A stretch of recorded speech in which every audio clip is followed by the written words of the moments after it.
बिस्मिल्लाहिर्रहमानिर्रहीम अल्हम्दुलिल्लाहि रब्बिल आलमीन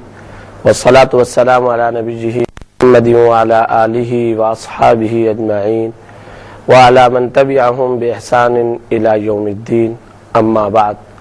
तफहीमुल मसाइल में एक बार फिर खुशामदीद। मोहतरम नाजरीन, मसाइल और फ़िक़ही सवालात और जवाबात का ये प्रोग्राम बार को 3:30 से 4:30 तक पेश किया जाता है और इस प्रोग्राम की जो बुनियादी थीम है और इसका जो बुनियादी मकसद है वो ये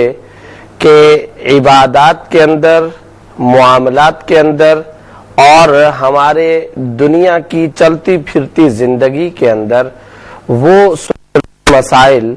और माशरे की ज़रूरत के वो रोज़मर्रा के मसाइल जिसमें शरई पॉइंट ऑफ व्यू से हम बेशुमार गलतियां करते हैं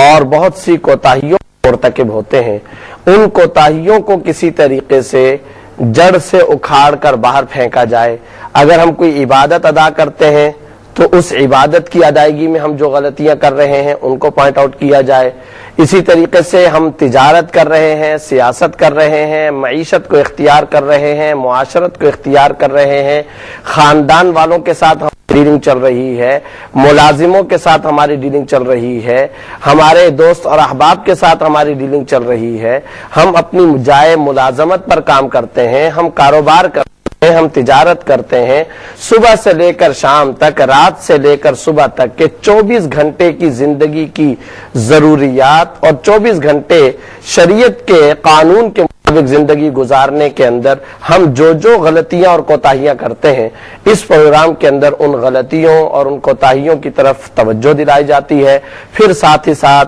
हम आपकी कॉल्स भी लेते हैं और आपके शरई सवालात के जवाबात भी ठेठ कुरान और हदीस की रोशनी में बयान किए जाते हैं। पिछले 2 प्रोग्रामों से जो मौजू ज़ेर बहस है और जो मौजू चला आ रहा है वो नमाज के अंदर हमारी कोताहियों से मुताल्लिक है। चूंकि हमारी तमाम इबादत में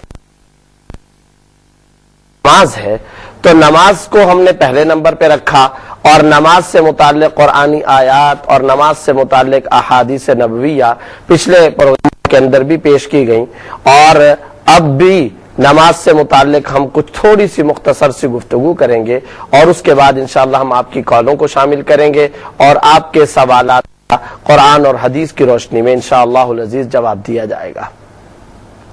मोहतरम नाज़रीन, मुस्नद अहमद में और तरगीब व तरहीब के अंदर हजरत अबू ज़र गफारी रजी अल्लाह ताला अन्हु से एक बड़ी खूबसूरत हदीस मरवी है। रसूलुल्लाह सल्लल्लाहु अलैहि वसल्लम ने इरशाद फरमाया कि एक मर्तबा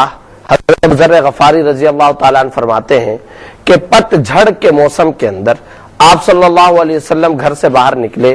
और एक बाग के अंदर तशरीफ ले गए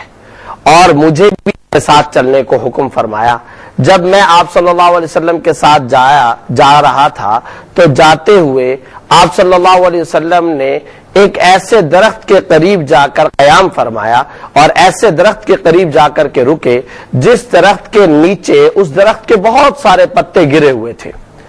आप सल्लल्लाहु अलैहि वसल्लम ने यह हालत देखी तो उसके बाद आपने बाकायदा एक टहनी को पकड़ करके हिलाया और टहनी को जब पकड़ करके हिलाया तो जोर से जब उसको हरकत दी तो उसके सारे के सारे पत्ते नीचे गिर गए। इस वक्त हजरत अबू ज़र गफारी रजी अल्लाह ताला ने इरशाद फरमाते हैं कि रसूलुल्लाह सल्लल्लाहु अलैहि वसल्लम ने मुझसे फरमाया, या अबा ज़र, ए अबू ज़र। मैंने कहा, कुल्तु लब्बैक या रसूलल्लाह, मैं हाज़िर हूं जी या रसूल अल्लाह, आप क्या इरशाद फरमाना चाह रहे हैं। आप सल्लल्लाहु अलैहि वसल्लम ने उस वक्त ये बात इरशाद फरमाई, इन्नल अब्दल मुस्लिम ला युसल्ली सलात युरीदु बिहा वजह फतहाफत अन्हु जुनूबुहु कमा तहाफत हाज़ल वरक़ु अन हाज़िहि शजरा। इरशाद फरमाया कि जब कोई अल्लाह का बंदा वुजू करके लिए खड़ा होता है और सही तौर पर नमाज का फरीजा अदा कर दिया करता है तो अल्लाह ताला उसके जिस्म से गुनाहों को ऐसे झाड़ दिया करते हैं और जिस्म और बदन से गुनाह جاتے ہیں جیسا کہ اس ٹہنی کو ہلانے کی وجہ سے اس کے پتے زمین پر گر چکے ہیں۔ تو جیسے اس کے پتے گرے، جب اللہ کا ایک مسلمان بندہ اللہ کے دربار موجود ہوتا ہے، اور جب اللہ کا ایک مسلمان بندہ اللہ کے دربار میں اپنی جبین نیاز جھکاتا ہے، اور جب اللہ کا ایک مسلمان بندہ اللہ کے سامنے اپنی عبودیت کا اور عبادت کا اظہار کرتا ہے، نماز ادا کرتا ہے، اور اللہ کو سب سے زیادہ محبوب ترین عبادت نماز کے فریضے کو ادا کرتا ہے، تو پھر اللہ تعالیٰ اس کے بدن سے گناہوں کو بھی اسی طریقے سے رخصت فرما دیتے ہیں، گناہوں کو بھی اسی طریقے سے جھاڑ دیا کرتے ہیں جیسے اس وقت اس درخت سے پتے جھڑ رہے ہیں۔ یہ بات یاد رکھنے کی ہے کہ ہم صبح سے لے کر رات تک بے شمار گناہوں کے مرتکب ہوتے ہیں۔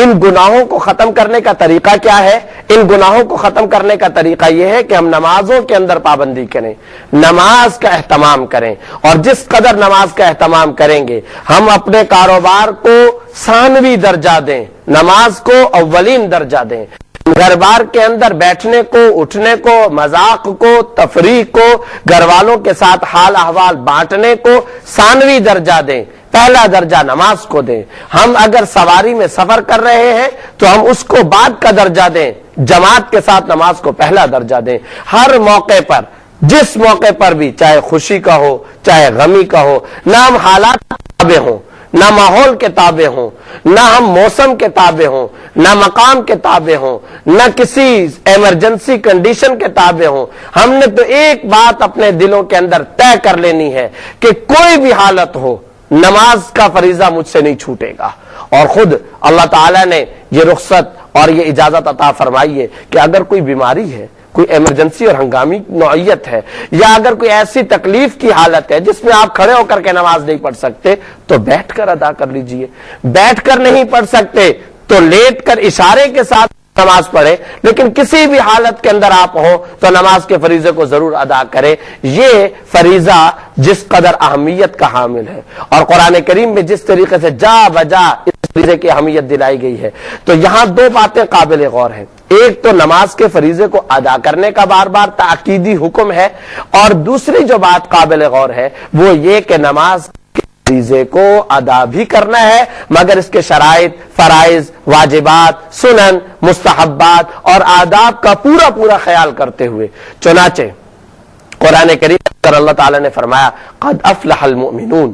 تحقیق تمام مؤمنین فلاح پا چکے۔ کون سے؟ الذین هم فی صلاتهم خاشعون۔ اب یہاں پر قد مومنون کے اندر جو آگے قرآن کریم کی جو آیات ذکر کی جا رہی ہیں، ان آیات کے اندر ایک بات جو ذکر کی گئی وہ یہ کہ یہ وہ لوگ ہیں جو اپنی نمازوں کے اندر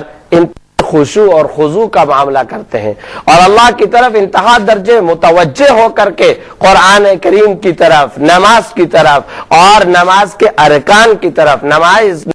کے جو اعضاء اور اس کے جو حصے ہیں ان کی طرف بھرپور توجہ کر کے یہ لوگ نماز ادا کرتے ہیں۔ ایسے لوگوں کے لیے کامیابیاں ہیں۔ اور میں نے پہلے بھی ایک بات عرض کی تھی کہ قرآن کریم جہاں نماز کا حکم ہے، یہ نہیں فرمایا صلوا الصلاۃ،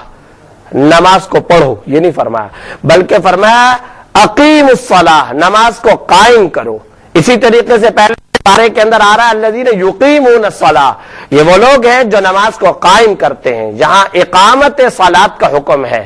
صلاۃ کا حکم یعنی قراءت صلاۃ کا نہیں، اقامت صلاۃ کا حکم ہے۔ اور حضرات مفسرین کرام نے فرمایا اس کے اندر نکتہ یہ کار فرما ہے کہ اقامت کا مطلب یہ ہوتا ہے کہ خشوع اور خضوع کے ساتھ، اہتمام کے ساتھ